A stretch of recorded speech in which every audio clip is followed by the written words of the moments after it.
Hello and welcome to another episode of the Bill of Rights Institute's 10th period. My name is Kirk Higgins and I'm the Senior Manager for Education at the Bill of Rights Institute. And my name is Rachel Davison-Humphreys and I am the Director of Outreach. And in this very special episode of 10th period, BRI's teacher webinar, we have a collection of educators from around the country. So welcome to all of you. Hi, everyone. Why don't we go around and introduce ourselves? So why don't you tell us your name, where you teach, kind of a little bit about your population, and then what's something that you've already learned in the past month? So Eliot, let's start with you. Hey everybody, I'm Eliot Waxman. I am an AP US and AP Comparative Government teacher at Oakton High School in Fairfax County, Virginia. It's a suburban school system right outside of Washington, D.C. School's about 2,600 kids. I've learned that this is a challenging environment to be working with kids, mostly because of unequal access, unequal technology, but also opportunities to do things that I can't do in a face-to-face setting.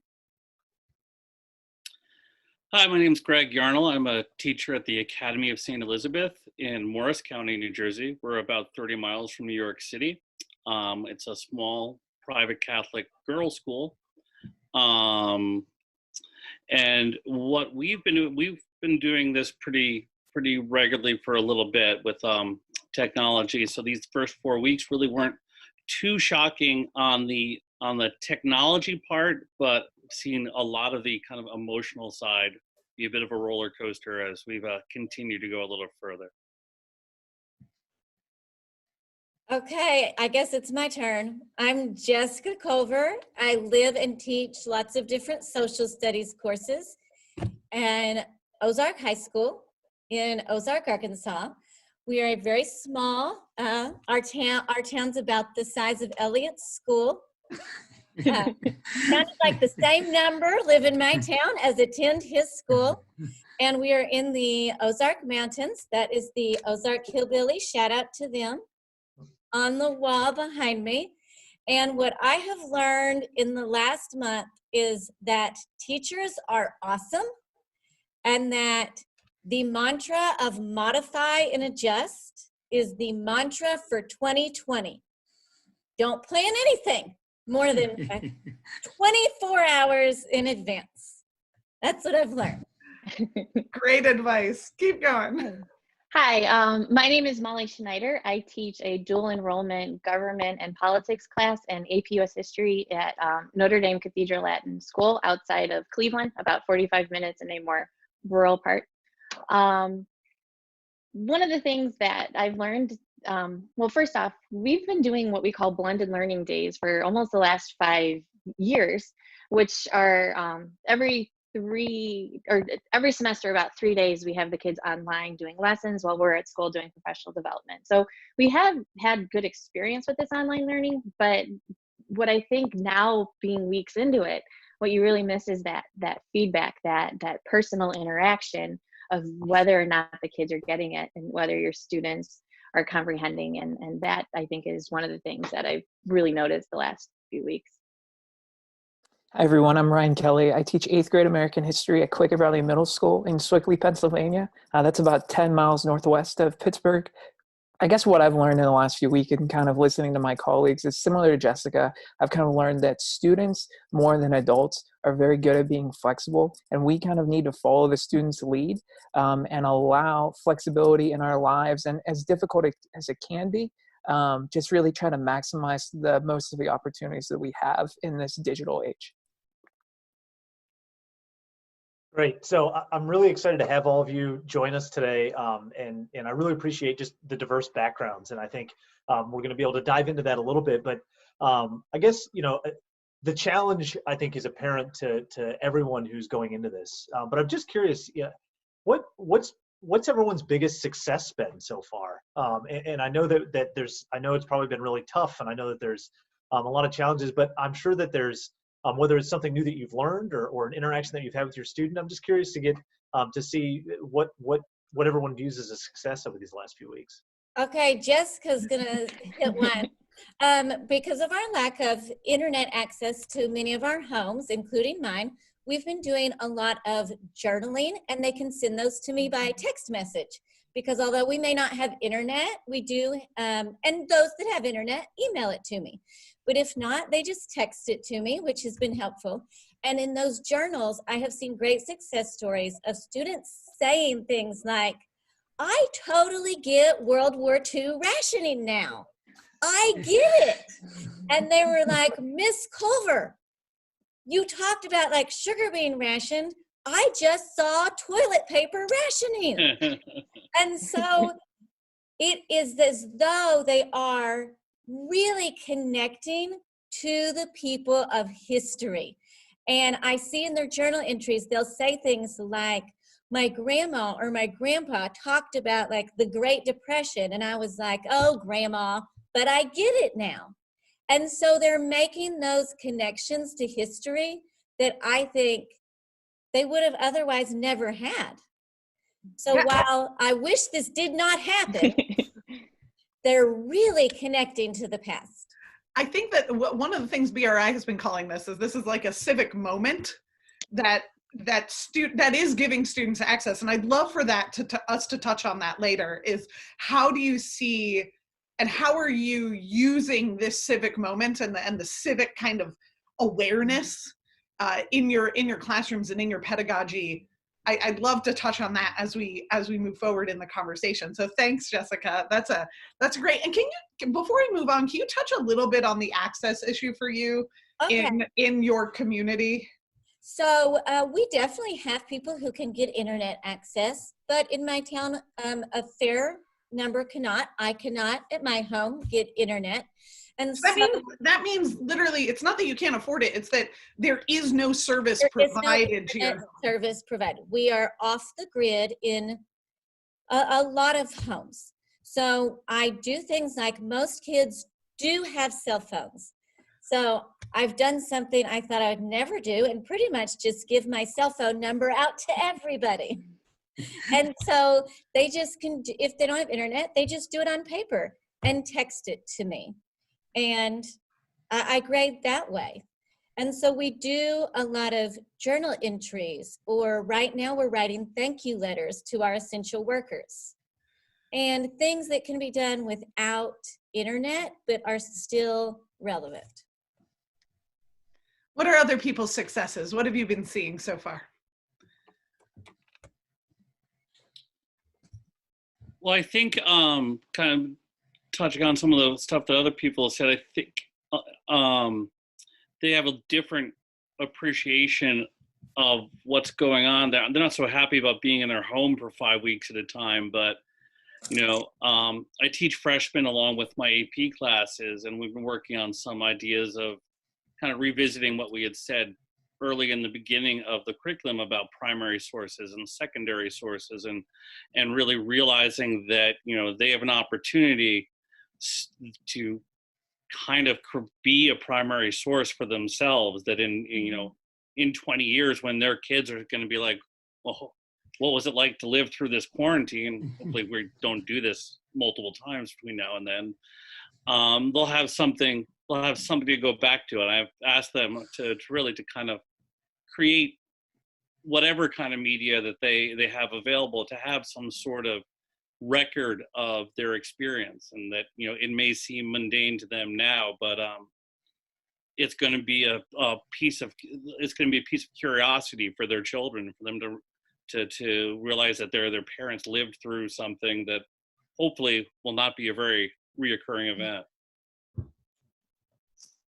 I would say success is engagement. In the classroom setting, that's always something we strive for. And it was something going into remote learning I was a little bit concerned about.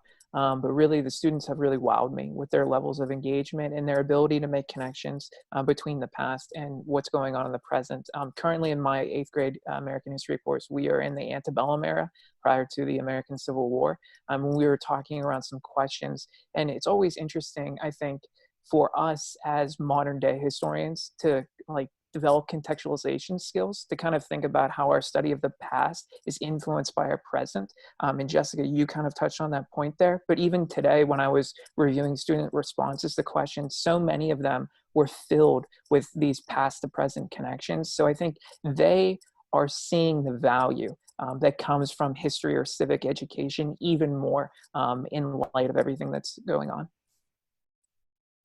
So I'd like to pick up a little bit about what everybody's saying. First, so I teach all seniors, and so it's been a real challenge in the sense that, you know, it's heartbreaking, right? This is their end of their, you know, high school career, and so and I teach a lot of very highly motivated, talented seniors. So it's an interesting dynamic, and you know, working with them.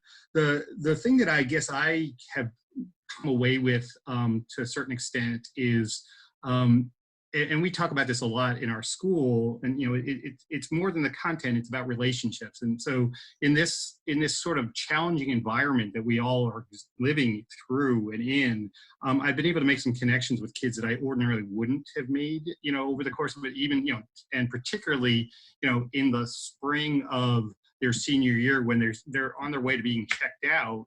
It's been nice to be able to sort of connect up with them. To follow up, and we can go in later, Rachel, about the current events, the civic moment piece. So as an AP government teacher, both US and comparative, I mean, this is you know, it's tremendous amounts of opportunities. I'm doing a lot of just review sessions now, just using COVID-19 as the basis for what we're, you know, all the things that the College Board is going to be testing. Absolutely. I agree with what Eliot said about teaching civics and having what we're going through be the thing that pulls everything that you're trying to teach them together, and also that connection with students. We, at our school, we offer virtual office hours where they can kind of log into the system that we use, and they can ask questions and conference with you if you need it. And there's just a few kids that always just show up and they're just there to talk. They want to just kind of go through just like they would stop in your room at study hall or at the end of the day or something. And it's good having those conversations because it keeps you connected to one of the parts that you really enjoy about teaching, that relationship, that rapport that you develop with the students. And one other thing that I think I found kind of successful is that it's almost impossible to always have a synchronistic classroom online constantly. Some students, there's multiple kids in the family, both parents are at home working. They're not all able to be online all at the same time in a quiet place, paying attention to class. So finding different type of discussion assignments that allow them to kind of talk, to do a video, a vlog entry where they can comment back using the same source and software, allows them to have that discussion feel without everybody being there all at once, because that's almost impossible no matter what environment you're teaching in. Absolutely. Well, Kirk, if you don't mind, let's move into the civic moment and how what's happening is helping or hindering your classroom pedagogy, your classroom content. So there's a lot. I mean, federalism and sectionalism and, you know, civil rights are in the news in ways that they are not always. And I'm wondering how you're seeing that play out in your classrooms, if you have any specific examples about how you've used those moments. Kirk, did you want to add anything to this question? No, I think that's great. Hey, I'll go. I think I do definitely, as Rachel said, see students who tended to think the president says something and it's a law and we do it. That incorrect. And now they're all saying, oh, I get it. It's Congress and governors and mayors. So I think Rachel really touched on what I'm seeing play out is that we can teach and teach and teach. The president doesn't just stand at the podium and make a law. Right. And there's been some really interesting examples of things happening in Arkansas specifically, right? Yes, we are one of the 5 states, I think, that never had a shelter-in-place order. We do have all the rules where when you go to Walmart, all the workers are in masks. You have only a certain amount of people in the store at a time. We have all that. Salons shut down, no gyms, but we have never been on a shelter-in-place order. So we have definitely gotten a lot more attention than usual, for sure. But there are certain cities where there are shelter-in-place orders, right? So isn't Little Rock under constraint or something along those lines? I have a friend one of my dear friends lives outside of Little Rock, and so I'm a little more attuned to what's going on. And I think what we're seeing, and I think my students are learning how big the country is, because I do have the maps all over.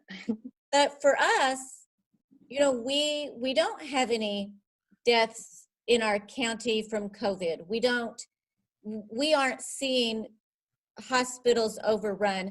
And so it's been a challenge to teach how critical this situation is when they're not seeing in person that it's critical. But Greg, that's a very different experience for you. Yeah, it was just before we came on, I was just looking up, and they're in Morris County, where I am, there are 4,500 positive cases just in the county.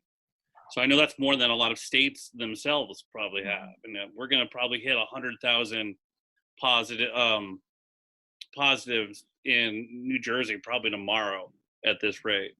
And while it's hard for them to kind of grasp sitting and doing all this stuff, and so many people continuing to be testing positive and things like that, I think it's definitely a little bit more right there for them now, because you can't avoid it. And we're certainly, New York and New Jersey, under very, very strict guidelines coming out of the governors of those states.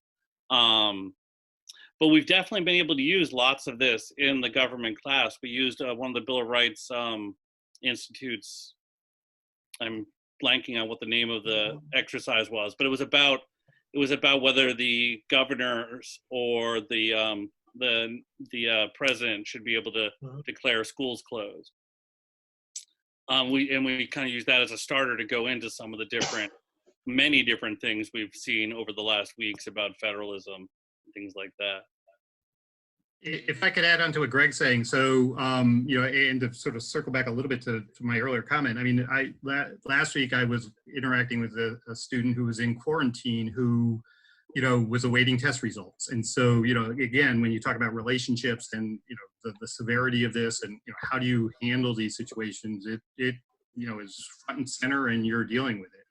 Again, to the points about sort of current events, today in this week's lesson is dealing with religious liberty versus public health, and this question about whether the federal government or even state governments can stop places of worship from happening, and the tension between the First Amendment and public health. And again, that's a big theme in the from the College Board for the AP government's question, this tension between public safety versus freedom and liberty. And so that's again, it's a very concrete kind of thing to draw on, and lots of sort of ways to do this, whether it's primary sources, whether it's just all the data that we're talking about, those kind of things.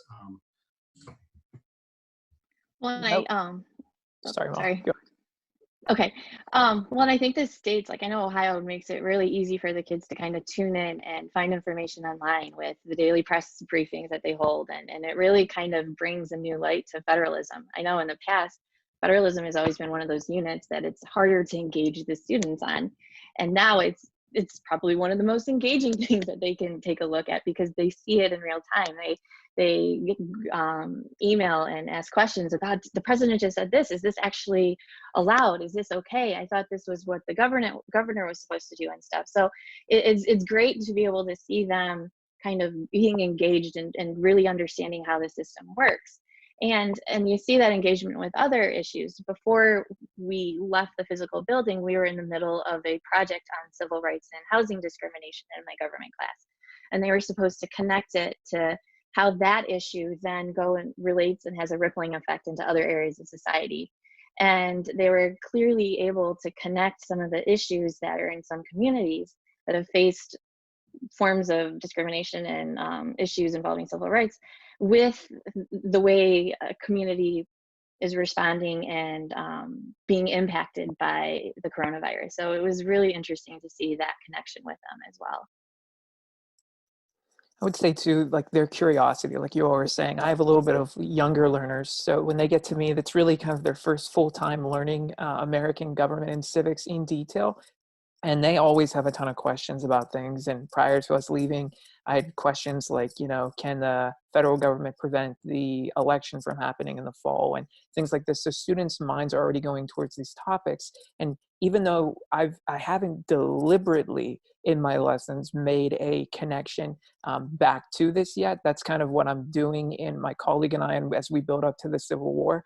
I kind of alluded to this in my prior response, but a question I asked today in our antebellum unit, we were just talking about Bleeding Kansas, and I said, how does being intellectually isolated make you an ineffective citizen?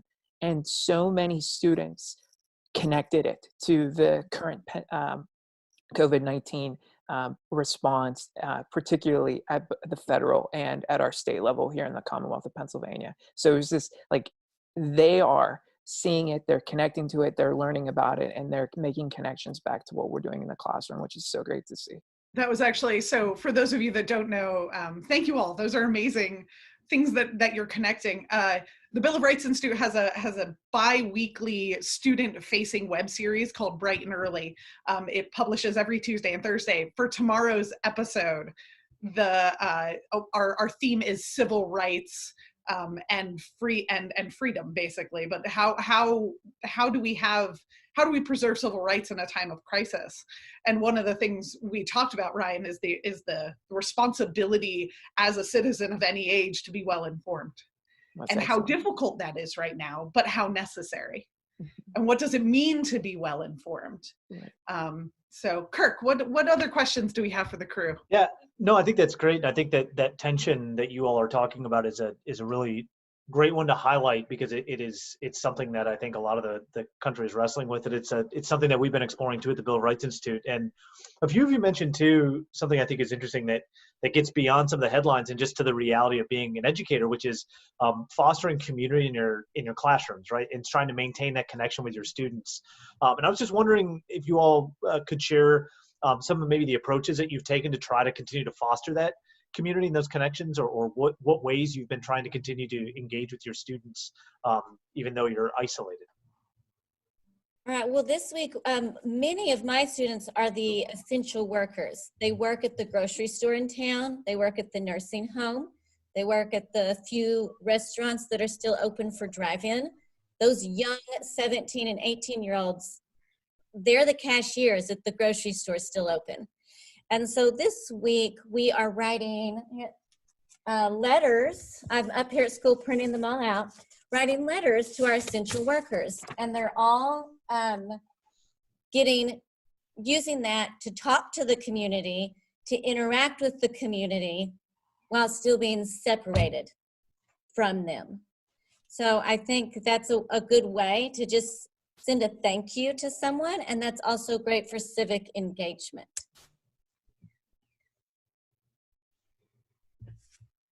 That's it. Yeah. What's everybody else doing to help with the community aspect? Eliot, you mentioned that some of your, and Greg, you also mentioned that some of your students are having, it's an emotional time to be a young person in society. It's an emotional time to be any person in society, but especially young people who sometimes don't. So I taught both middle and high school.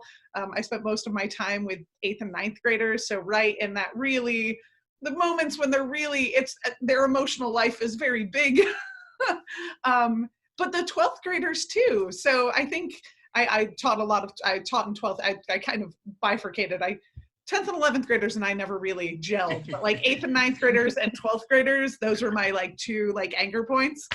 But so there's a lot going on. I would love to hear what your relational pedagogical advice is as you're working through this civic moment, helping your students in all the myriad of ways that you're helping them. Well, so I'm in a slightly different spot than I think than all of you, in the sense that while I've been an online teacher for almost probably 15 years, and I teach an online course for my county, the whole county has had some real fits and starts in actually getting up and running for the 189,000 students.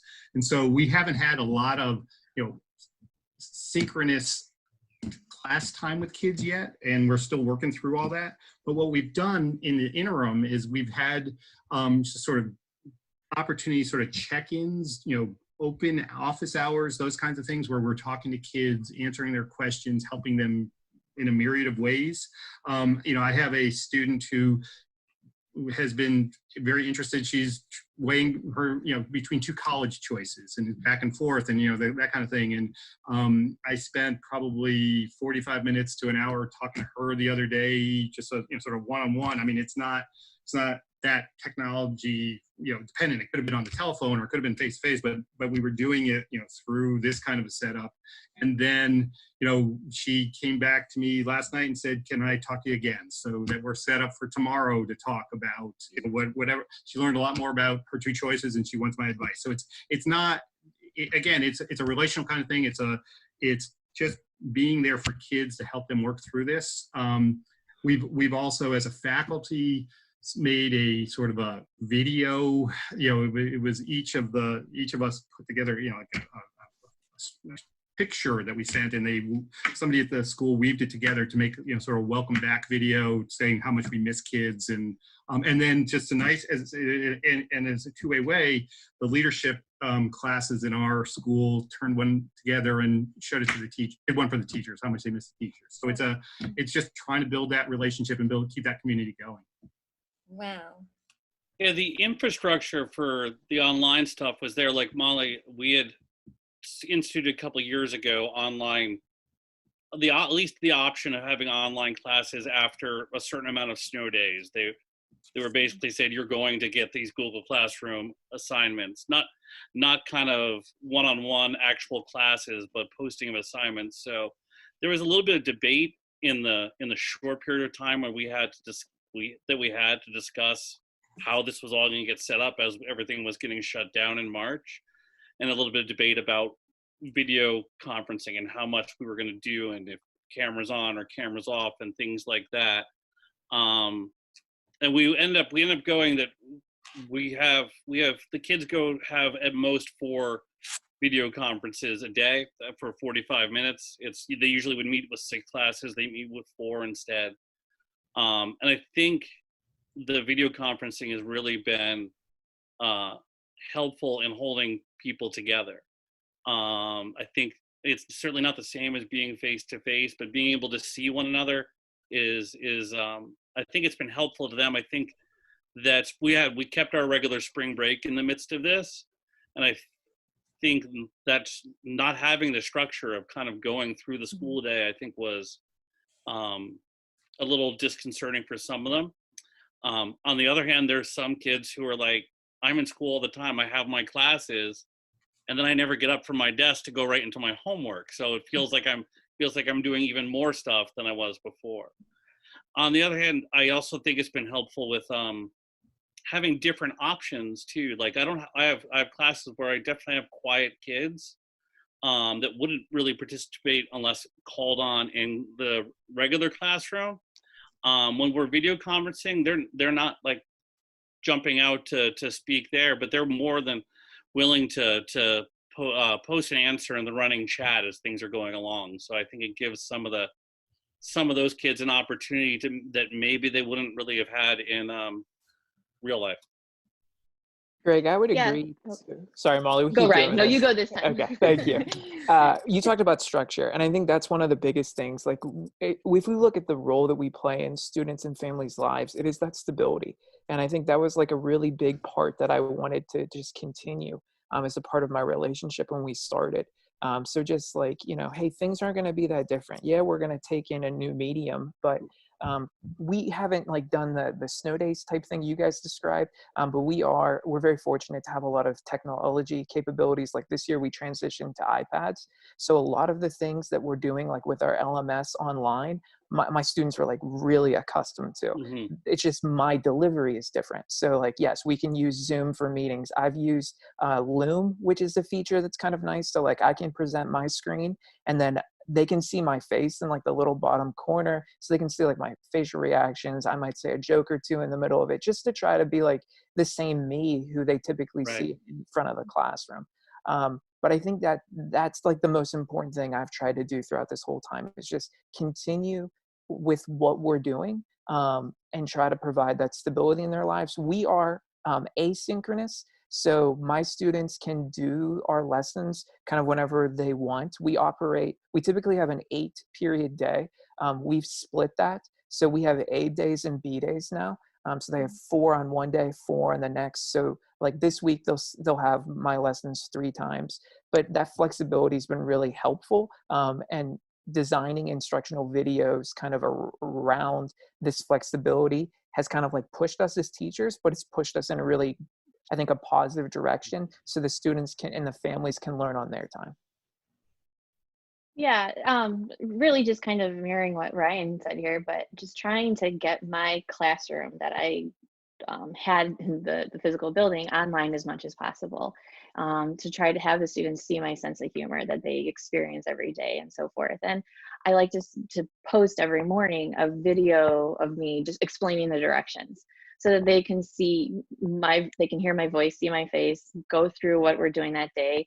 Because sometimes those online places can feel just so cold and quiet and like just not any type of excitement that they normally experience in a school day. So if you could put some of that online, I think that the students appreciate it. Especially with those students that need that oral direction given to them, they have it there. It is very interesting to seeing what students thrive on the online setting that you weren't surprised with. And then you feel bad because there's some students that this is a very difficult transition. And I just keep thinking like, I never would have taken 6 to 8 online classes at once. And so now all these kids are thrown in there. And so I think just being flexible with them as much as possible, they appreciate it, their families appreciate it. One of the core values, kind of transitioning to something else, but one of the core values at our school is community. And that's really one of the things that so many of our students and their families really appreciate about the school. So trying to replicate that as much as possible on social media. Ohio, a lot of the schools in the area tried to do on the 20th for the class of 2020 at 8:20 to put the lights out on the stadium and front porch. So just trying to, for the class of 2020, trying to just promote that community as much as possible, because that's really what a lot of our high school students really enjoy going to school about. Molly is, I want to be a part of your digital classroom, just to show adorable little dolls in the background. Well, and they're in my classroom, so I thought I have to have them here so that maybe it's like a Where's Waldo, so the students can pick them out. I'm your next Zoom to see those. But Molly is so right about just that positivity goes so far. Just you saying, I seriously miss you guys. Just being positive, because it's so much negativity. It's so much that's a downer, that just like seeing Molly or any of you talk about your students makes me feel better. And I think the students get that too. Whether it's a text message or an email or a Zoom, that positivity just makes it better. And as Ryan mentioned, that stability, right? That not their entire life is not chaotic. Yeah. Right? There is a place where they can go where they know what's going to be expected and who's going to be there and how to get the resources they need. There's one of my favorite quotes from teaching, and so I was in the classroom about 9 years. Was, you know, Penn and Teller, the magicians. Teller was a Latin teacher for many, many years, and he once wrote an article on teaching, which I highly recommend. I think it was in the Atlantic or something along those lines, or National Book Review. And he said that as a teacher, you are I'm going to butcher the quote, but you are the the like embodiment of the subject in the mind of the student, right? So whatever it is, whatever subject area you're teaching, for that period, you become that subject in the minds of the student. And I think especially right now, where there are a lot of adults who are not feeling super positive in their perspective of kind of global perspective or national perspective. And I think it's our responsibility to go back and look at the history and say there are analogous correlative periods. There are periods where we can look to for insight and for inspiration. Like there's a corpus of knowledge that we can draw on so we don't feel as though there's no path. And that's what so many teachers are doing. Go ahead, Eliot. Yeah, I'm sorry, Dave. Just to give you, to bolster what you're saying is that I stopped after probably about 2 weeks ago, 3 weeks ago, using the term "these are unprecedented times," because it's not true, and it's become sort of a throwaway comment the way people sort of talk about it because of exactly what you're saying, because of the history, because of the way we've gotten. I've been talking to kids about, these are challenging times, but we've always figured out a way to get through them, and we'll figure out a way to get through them this time too. And so just even language matters, and to sort of push back against just some of the things that people are hearing from all ways, shapes, and forms. So. You're exactly right. And I think my most used quote since March has been, "Has nobody read a history book lately?" I think about 20 times a day, I say, give this person a history book. Yeah. So you're exactly right. Yeah. No, I think that's great, because I mean, nothing is ever exactly the same, right? But there's all kinds of things that are similar. And I think too, I mean, I'm feeling very inspired just by hearing you all talk about your classes. And so I want to thank you again for all coming on. But I think it's, I think this is also an opportunity to show just how positive a thing learning is, and how optimistic a thing, participating in education and teaching is, because it's really about trying to find those things that are good that we can all point towards, right? And things that we're all working towards together and building together, and taking it outside of, I think, what it can sometimes be, which is something we kind of take for granted, right? I mean, learning is what we go do because that's what we're supposed to do. And really it's something I think bigger than that. I think hearing you all speak, that's one thing that's coming to mind, is just how really remarkable your students are, and how remarkable you all are for engaging in these things. I guess it makes me think of one last question here, because I know we're kind of getting towards the end of our time, but I'm just curious how this is going to affect your teaching moving forward, because although this isn't unprecedented in the scope of all of history, it's certainly unprecedented, I'm sure, for your careers, or if at least not unprecedented, then certainly a rare kind of a thing. And so I'm just curious, what you're going to take away from this whole experience. Well, I'll go first. At one of our last faculty meetings, our principal said to us, basically, let go of what you planned, let go of what you thought you were going to do and what you've always done here at fourth quarter. And I think it's almost given us a chance to really kind of clear our plans and what we really had thought we were going to do, and be a little bit more creative. Think of like, okay, this is really interesting. How can I do this again in the future? How can I bring this now into my classroom when I get the chance? So I just think that opportunity to let go and not be tied to what we think we are supposed to always do has been kind of liberating in a way. And I agree. I've always loved teaching, but I don't know if I realized how much I loved it until this happened. And I think a lot of you are on that same page. And I think how it's going to change me is just loving my job even more, and appreciating some really awesome teachers I'm seeing out there more than I ever have. Whenever that first day back is, I hope it's August 2020. Whenever that first day back is, that will be my most exciting day of my life. I'm so ready for that first day. Rachel, you said it earlier, that the teacher becomes the subject. And I always have this saying in my head, make the mundane memorable. So it's a call to action, I think, even more to make sure every single lesson and every single time we're in the classroom to make it as best as that lesson possibly could be for the students, because we look at this now and yes, we're making the best of the situation, but I think when we get back into the classroom setting, it's going to be really a further call to action, just another motivation for us as teachers.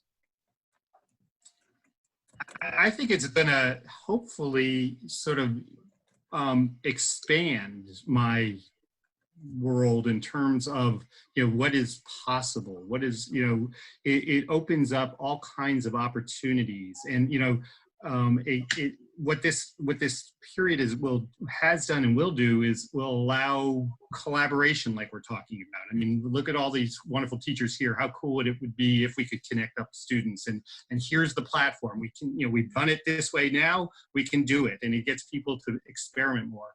I also think that, it's depending on how it all plays itself out, we're going to be creating groups of students who will be hopefully civically engaged and prepared, and and be willing to challenge the status quo to what they think is important. And so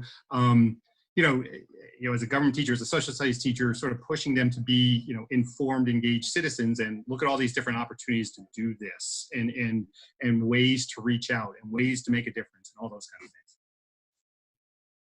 I think, well, I hope that some of the changes that I've had to make, that people have had to make in their classrooms will translate into some longer term changes, and hopefully some different processes for the students. What you were just saying about having to let go of some of the curriculum and not having to do every piece. I'm sure you could do a whole nother webinar on the College Board's changes to the AP exam. We do those webinars every night leading up to the exam. So if you're looking for ways to let your students think a little bit more about how the structure is changing, we do have live webinars for AP Gov and AP US that will start in the next couple of weeks, so keep an eye out. But yes, there could be a whole other webinar on just helping students through what the College Board has done to them. Yeah. My hope is that they take away that, being in the classrooms, you're learning skills, and you're learning how to think, and you're learning how the tools to do things, and that maybe you don't have to. Maybe it's okay not to hit every piece of events that's ever happened in the world, and that you have the confidence to figure it out. You've got the tools to do it. You don't need to have gone over every piece of everything to do well. Right. Well, thank you all again for joining us. This has been really terrific, and thank you for all you're doing in your communities and with your students. I know we're at the Bill of Rights Institute greatly appreciative, and personally, I very, very much appreciate all the work that you're doing, and I hope you all stay healthy and well during these not unprecedented, but certainly rare occurring times. And Rachel, any final thoughts? Yeah, so the Bill of Rights Institute is what we call ourselves a teacher service organization. We are here for you. We don't exist without the work of the amazing teachers around the country doing the amazing things that they do in their classrooms every day with their students. We are currently running a contest called BRI Thank a Teacher. And if you are so inclined, anyone listening or anyone on this call, we are looking for stories of teachers doing amazing things. So if any of your colleagues have done something outstanding that you want to highlight, please share that with us. Just tag us and hashtag BRI Thank a Teacher, and we'll send them a Amazon gift card if they're the winner, because we know that's all anybody needs right now. So if you go to our website, you can find that there, or if you just tag us in those, you can search our social media. The reason we're doing this campaign is that we fully recognize the amazing work that has gone into transitioning yourselves, your students, your family lives, and still being there for your students. And that is the hardest job. My dad's a paramedic in Houston, Texas, and he says that you guys have a harder job right now. So thank you for my dad in Texas. But I think that is a testament to, as much as the emergency workers and the essential workers are there doing what they need to in transitioning, the teachers of America are doing what they need to keep their students and their communities together. So thank you for everything you do. Thank you for spending your time with us today. And if anyone has any questions, please reach out to us on our social media. We'll put you in touch, and all these folks will be happy to respond to anything that's directly to them. Well, I think that's it. So thank you all again for joining us, and we'll see you again in a few weeks. Take care. Bye. Bye. Thank you, everybody.